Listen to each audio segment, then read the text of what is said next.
পারা, এটা হলো হিংসা। আর ঈর্ষা এটা ইসলামের মধ্যে জায়েজ, ভালো কাজের মধ্যে ঈর্ষা জায়েজ। সেটা কেমন? একজন লোককে আমি তাহাজ্জুদ করতে দেখি, তা আমি মনে মনে যদি চিন্তা করি আমিও যদি প্রতিদিন এরকম তাহাজ্জুদ করতে পারতাম। একটা লোক আল্লাহ দ্বীনের পথে সবসময় দান সদকা করে, আমি যদি মনে মনে ভাবি আমিও যদি আল্লাহ দ্বীনের পথে এরকম দান করতে পারতাম, এই আরেকজনের ভালোটা দেখা নিজেও ওরকম করার একটা চিন্তা মনের মধ্যে আসা, এটার নাম হলো ঈর্ষা। ঈর্ষা জায়েজ, হিংসা জায়েজ নাই।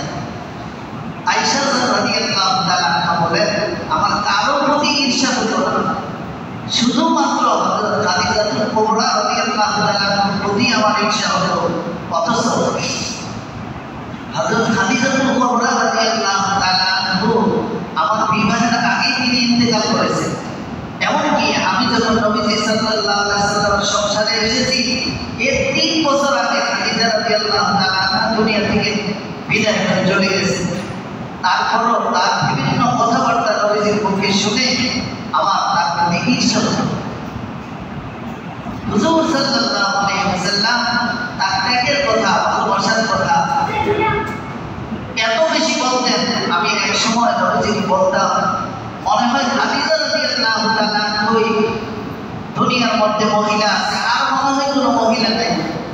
নবীজি সাল্লাল্লাহু আলাইহি ওয়াসাল্লাম হযরত খাদিজা, হযরত আয়েশা সিদ্দিকা রাদিয়াল্লাহু তাআলা আনহাকে বারণ করে তিনি বলতেন যে আয়েশা, এমন কথা তুমি বলো না।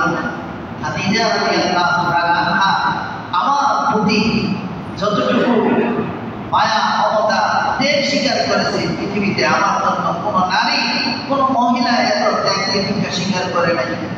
এমনকি হুজুর সাল্লাল্লাহু আলাইহি ওয়াসাল্লাম যখনই কোনো ভালো খাবারের ব্যবস্থা ঘরের মধ্যে থাকতো, ওই খাবার থেকে কিছু খাবার ওই খাদিজা রাদিয়াল্লাহু তাআলা আনহা বান্ধবীদের ঘরে পৌঁছে দিতেন। হুজুর সাল্লাল্লাহু আলাইহি ওয়াসাল্লামের ঘরে যদি কখনো বকরি বা ছাগল জবাই হতো, এর থেকে একটা বা কিছু অংশ হযরত খাদিজাতুল কুবরা রাদিয়াল্লাহু তাআলা আনহার বান্ধবীদের বাড়িতে পৌঁছে দিতেন। কারণ যে ইন্তেকাল করে তাকে সন্তুষ্ট করার, যেহেতু সে দুনিয়াতে নাই, তাকে কোনো খাবার দেওয়া যাবে না, তার কোনো উপকার করা যাবে না।